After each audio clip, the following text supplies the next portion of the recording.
3 दिसंबर 1971 की शाम नई दिल्ली में ठंडी हवा चल रही थी। साउथ ब्लॉक की एक इमारत में अचानक फोन की घंटी बजती है। दूसरी तरफ से घबराई हुई आवाज आती है, पाकिस्तानी वायुसेना ने भारतीय हवाई अड्डों पर हमला शुरू कर दिया है। कुछ ही मिनटों में स्थिति साफ हो जाती है। युद्ध शुरू हो चुका है। लेकिन ये कहानी सिर्फ गोलियों और टैंकों की नहीं है। ये कहानी है उस छाया युद्ध की जो महीनों पहले शुरू हो चुका था। एक ऐसी गुप्त लड़ाई जिसने इतिहास बदल दिया। 1962 के भारत चीन युद्ध ने भारत को एक कठोर सबक दिया था। सीमाओं पर खतरा था, लेकिन उसके पहले सही जानकारी नहीं थी। 1965 के भारत पाक युद्ध ने ये कमी और स्पष्ट कर दी। देश को एक ऐसी एजेंसी की जरूरत थी जो सीमा के पार जाकर जानकारी जुटा सके। 1968 में भारत सरकार ने एक नई बाहरी खुफिया एजेंसी बनाई, रिसर्च एंड एनालिसिस विंग। इसके पहले प्रमुख बने आर.एन. काओ। शांत स्वभाव, गहरी सोच और पूर्ण गोपनीयता, यही उनकी पहचान थी। उनका विश्वास था कि भविष्य की लड़ाइयां सिर्फ हथियारों से नहीं, जानकारी से जीती जाएंगी।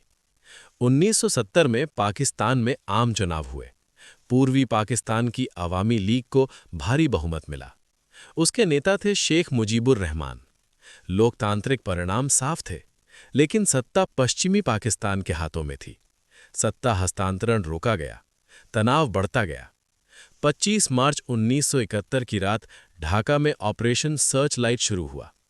विश्वविद्यालयों, छात्रावासों और नागरिक इलाकों पर हमला हुआ। हजारों लोग मारे गए। लाखों लोग जान बचाकर भारत की सीमा की ओर भागे। भारत के पूर्वोत्तर राज्यों में शरणार्थियों की बाढ़ आ गई।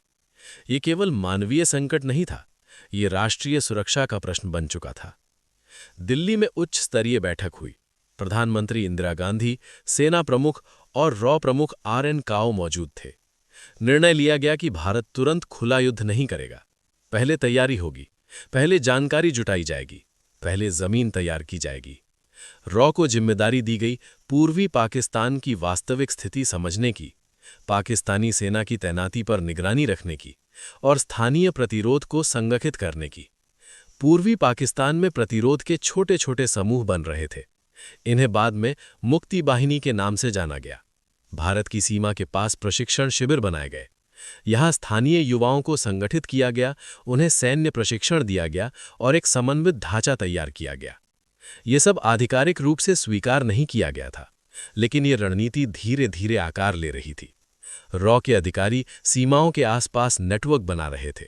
संपर्क, संदेश, सूचना, सब कुछ व्यवस्थित तरीके से संचालित हो रहा था। महीनों तक जानकारी एकत्र की गई।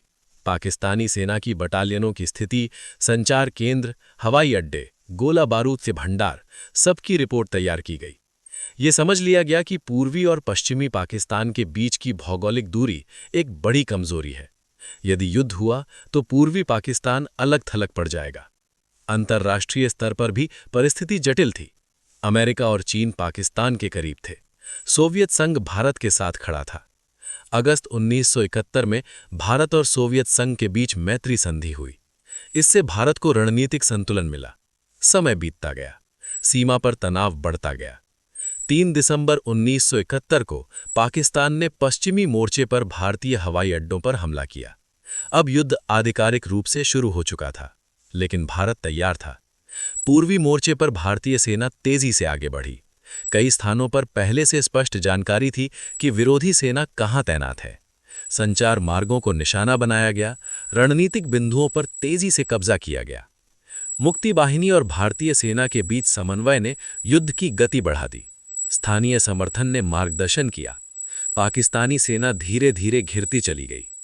ढाका में दबाव बढ़ता गया। 16 दिसंबर 1971 ढाका का रेस कोर्स मैदान। पाकिस्तानी सेना के लेफ्टिनेंट जनरल ए.के. नियाजी ने भारतीय लेफ्टिनेंट जनरल जगजीत सिंह अरोड़ा के सामने आत्मसमर्पण पर हस्ताक्षर किए। लगभग 93,000 सैनिकों ने हथियार डाल दिए। एक नया राष्ट्र जन्मा, बांग्लादेश। ये केवल सैन्य विजय नहीं थी, ये महीनों की खुफिया तैयारी, रणनीतिक धैर्य और सुनियोजित समन्वय का परिणाम था। ये उस पहली बड़ी विदेशी गुप्त कार्रवाई की सफलता थी जिसने रॉ को एक प्रभावी बाहरी खुफिया एजेंसी के रूप में स्थापित किया। आर.एन. काओ की रणनीति सफल रही। बिना शोर, बिना प्रचार, लेकिन निर्णायक प्रभाव के साथ। 1971 का युद्ध इतिहास में दर्ज है। सैनिकों के साहस को हमेशा याद किया जाएगा। लेकिन उस युद्ध के पीछे एक और परत थी, छाया में काम करने वाले लोगों की, जिन्होंने जानकारी जुटाई, नेटवर्क बनाए और सही समय पर सही निर्णय लिए। युद्ध सीमा पर लड़ा गया था, लेकिन उसकी दिशा तय हुई थी खुफिया तैयारी से। और यही थी उस पहली विदेशी गुप्त कार्रवाई की असली कहानी।